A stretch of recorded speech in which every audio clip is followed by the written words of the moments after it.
Alors comme prévu, je vais te faire un petit résumé, un petit explicatif du bouquin d'Idriss Aberkane, Libérez votre cerveau. J'avais dit qu'une fois que je l'aurais lu, je reviendrai vers ceux qui suivent mes vidéos pour donner mon avis sur ce livre. Alors il est vraiment très bien, voilà, je te le dis directement, j'ai beaucoup aimé. J'ai beaucoup aimé tout ce que j'y ai lu, tout ce que j'y ai trouvé parce que bah, ça m'a apporté des outils. Et quand un bouquin m'apporte des outils qui me servent directement, bah forcément j'aime, tu vois. C'est vraiment très très utile. Alors de quoi ça parle? Concrètement, ça parle de neuroergonomie. Alors, neuroergonomie, c'est pas un mot qu'on utilise tous les jours. Ergonomie, oui. Enfin, pas tous les jours, mais ergonomie, tu vois, ça se dit d'un objet qui est pratique à utiliser, un objet qui est efficace, un objet qui est pertinent. C'est un objet qui est ergonomique. Et puis, on cherche toujours à développer des objets ergonomiques. Dans le sport, par exemple, il faut que ce soit ergonomique. Bah, la neuroergonomie, en fait, il le définit lui-même en début de bouquin. Il dit que c'est l'art d'utiliser correctement ton cerveau. Voilà, l'art d'utiliser au mieux ton cerveau. Et du coup, ça tourne énormément autour de la neuroergonomie. Alors attends, j'ai pris des petites notes pour expliquer au fur et à mesure. Donc le bouquin commence par des explications sur le fonctionnement du cerveau. Quelques explications pour que tu puisses distinguer les différentes zones de ton cerveau, savoir comment elles sont connectées entre elles, qu'est-ce qu'il se passe au niveau des neurones, au niveau des connexions, au niveau des transmissions de messages électriques, j'allais dire informatiques, des messages électriques. Bref, il cite pas mal d'expériences qui ont été faites au cours des différentes années qui nous précèdent et il explique comment fonctionne le cerveau. En tout cas, il te donne des pistes pour comprendre comment fonctionne le cerveau. Donc ça, on va dire que c'est globalement sur le début du bouquin, tu comprends comment fonctionne le cerveau. Ensuite, il y a aussi toute une zone où il t'explique que le cerveau est saturable. Toute une partie du bouquin où en fait il t'explique que le cerveau est saturable et pour ça, il te donne l'exemple d'un mentaliste assez connu en Angleterre qui s'appelle Darren Brown, je crois. Tu trouveras sur YouTube, qui fait des trucs assez impressionnants, mais avec ces petites expériences qui montrent que clairement, tu peux saturer d'informations un cerveau humain. Et en le saturant d'informations, bah, après tu l'amènes à faire n'importe quoi en fait. Donc ça, c'est un truc qui est bon à savoir parce que du coup, tu peux limiter cette saturation à ton niveau et être plus efficace dans l'accès aux apprentissages. Parce qu'après, justement, il parle d'accéder ou de comment accéder aux apprentissages. Il parle d'un truc, il y a des conférences sur YouTube, tu peux l'entendre parler de ça, ça s'appelle l'économie de la connaissance. Ouais, c'est ça, l'économie de la connaissance. Donc c'est un truc dont il parle. Et pour lui, en fait, l'économie de demain, elle devrait être très axée autour de l'échange de connaissances et l'échange de savoir au niveau mondial, en fait. C'est déjà plus ou moins le cas en vérité. Et dans ce contexte-là, il te dit que n'importe qui sur Terre naît avec du pouvoir d'achat dans l'économie de la connaissance. Pourquoi? Bah, parce que pour lui, accéder à la connaissance, en tout cas ce que j'ai compris, pour accéder à la connaissance, tu as besoin de deux choses essentielles. Tu as besoin de temps et tu as besoin d'attention. Okay, il faut que tu y mettes du temps, il faut que tu consacres du temps à ton apprentissage et il faut que tu consacres aussi de l'attention à ton apprentissage. Donc temps plus attention. Et il part du principe que tout le monde naît avec du temps et de l'attention, donc forcément tout le monde a du pouvoir d'achat pour accéder à la connaissance. Alors après, l'accès à la connaissance, ça va être aussi en fonction des moyens que tu peux avoir. Est-ce que tu as un accès à Internet? Est-ce que tu as accès que aux livres? Est-ce que tu as accès ni aux livres ni à Internet? Effectivement, là c'est encore autre chose. Mais déjà, le constat il est vrai, tout le monde naît avec du temps, une possibilité ou une potentialité de temps et puis d'attention aussi qu'il peut mettre dans des apprentissages. Donc ça, c'est un constat qu'il fait et je le trouve assez pertinent ce constat. Mais ensuite, il te dit que pour apprendre, il y a un truc qui est essentiel aussi, c'est qu'il va falloir que tu aimes apprendre. Il va falloir que tu sois passionné, même pour développer vraiment une expertise dans un domaine précis, il faut que tu sois passionné. Et pour ça, il parle beaucoup de ce qui se passe dans les environnements comme la Silicon Valley, tu vois, où tu as des entreprises qui développent la pointe de la technologie, mais à chaque fois, c'est par des gens qui sont passionnés par ce qu'ils font, que ce soit Steve Jobs, que ce soit le mec de Tesla, là, comment il s'appelle, Elon Musk, c'est toujours des gens passionnés en fait. Et des gens passionnés qui vont au bout de leur passion. Et en allant au bout de leur passion, ils développent des trucs de fou furieux. Tu vois? Donc ça en fait, c'est un truc qui est essentiel pour... Alors ça veut pas dire il faut être passionné par... Enfin, je le comprends pas comme... tu vois, la passion, ça va dans l'extrême de ce que tu peux atteindre comme résultat.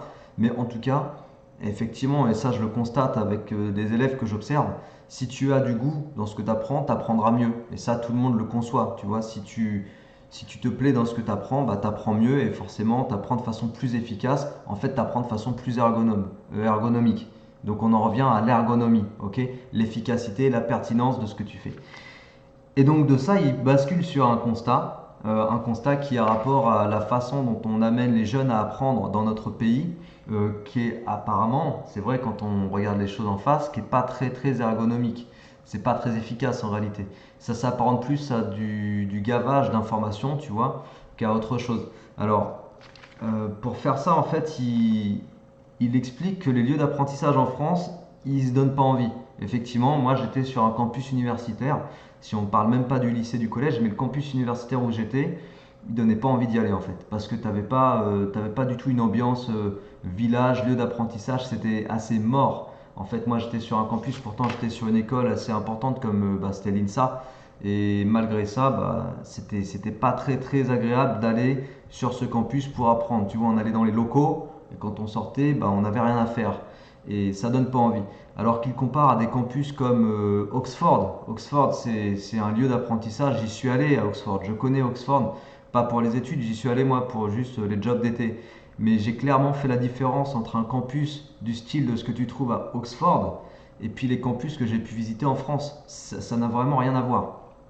Ça donne pas envie de la même manière en fait. Tu as des campus qui clairement te donnent envie de partager du savoir, d'échanger avec les autres, de découvrir de nouvelles choses, en fait qui te portent vers justement le fait de développer ton goût pour l'apprentissage. Voilà, donc il fait le constat que en France, on n'est pas super bon dans le fait de donner envie d'aller vers l'apprentissage. Voilà. Alors il parle d'autres choses, évidemment, je te laisserai découvrir si tu vas lire ce bouquin.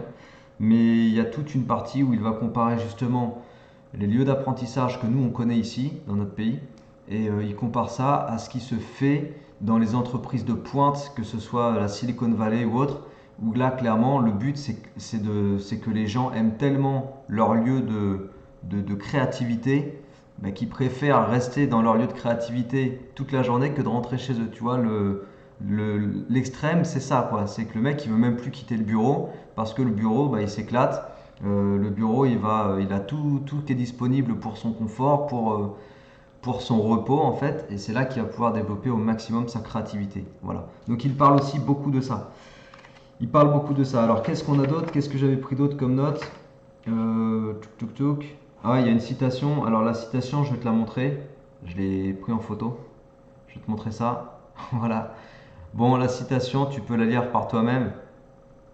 Ça, ça m'a bien fait marrer parce qu'effectivement, effectivement, en fait, ça résume bien ce qu'on constate dans nos écoles, clairement. Et c'est pas de jeter la pierre à qui que ce soit, mais tu as des profs qui n'ont clairement plus envie, qui n'ont pas le goût de transmettre leur savoir.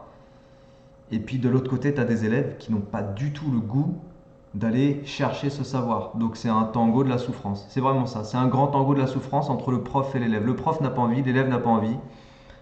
Et puis tout continue, tout va comme sur des roulettes. Voilà, ça c'est un truc qui m'a plu. On est au milieu du livre, hein. Quand tu lis ça, là on est déjà au milieu du livre. Ok, et puis qu'est-ce que j'avais pris d'autre comme note? Alors attends, je regarde. Là j'ai vraiment préparé un vrai petit résumé, hein. Comme tu peux le voir, j'ai bossé quoi. Euh, Ouais, en fait après moi je me suis fait un résumé à moi. En gros, tu vois, je me suis écrit ça là, et je me suis dit, attends, ouais, tac. Je me suis dit que ça résumait vraiment le truc que j'avais compris. En gros, ce bouquin, c'est une grosse réflexion autour de l'apprentissage, autour du fait de savoir rendre agréable, efficace et pertinent l'accès à la connaissance, donc ergonomique en fait, et donc neuroergonomie, et que la construction du savoir et de la connaissance chez un individu se fait par goût, par plaisir et par jeu. Il parle aussi beaucoup du jeu, il parle du jeu vidéo pour apprendre, mais je te laisserai découvrir ce qu'il en dit. Et que voilà, il faut essayer de ramener ça. En gros, c'est une pierre pour construire le monde éducatif et instructif de demain. Il faut essayer de ramener du plaisir et du goût dans les apprentissages de la jeunesse. Voilà. Et à ton niveau, du coup, je pense qu'à ton niveau, ce qui est intéressant, parce que toi, tu vas pas changer à toi tout seul l'environnement scolaire dans lequel tu es. Tu vois, pour l'instant, il est ce qu'il est. Peut-être qu'il changera dans 5 ans, peut-être qu'il changera dans 10 ans, j'en sais rien. Peut-être qu'il changera dans 3 ans, peu importe. Mais peut-être qu'à ton niveau, tu dis, bon, bah moi, c'est plié. De toute façon, voilà, je suis dans ce système. Mais pas forcément. Parce que si tu arrives à trouver ta motivation personnelle, alors tu peux justement réorienter complètement ta façon d'apprendre et ta façon de voir l'apprentissage, l'école, etc. Mais il faut que tu arrives à trouver ta motivation personnelle. Et ça, c'est des choses, genre par exemple, quand je parlais dans une autre vidéo des différents types de savoir, je crois que j'avais listé intellectuel, manuel, savoir-être et puis savoir cognitif. si tu as vu cette vidéo, par exemple, ça peut être une motivation en soi de se dire, ok, je vais accéder à ces savoirs-là. Donc à l'école, tu accèdes à certains, et puis après, dans la vie de tous les jours, il y a d'autres savoirs que tu apprends aussi. Et si tu accèdes à ces savoirs, l'une des motivations, c'est de se dire, plus j'en ai, plus je construis mon autonomie. Tu vois, ça, c'est une motivation en soi. Bon, bien sûr, il faut avoir un peu de maturité pour réfléchir à ça, mais c'est une façon de se motiver. En tout cas, voilà, je recommande ce bouquin.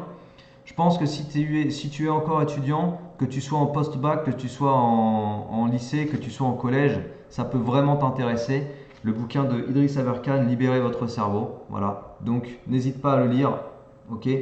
Moi, je t'ai fait le résumé de ce que j'en ai compris. Après, je peux me planter, hein, je peux être carrément passé à côté de ce qu'il faut comprendre.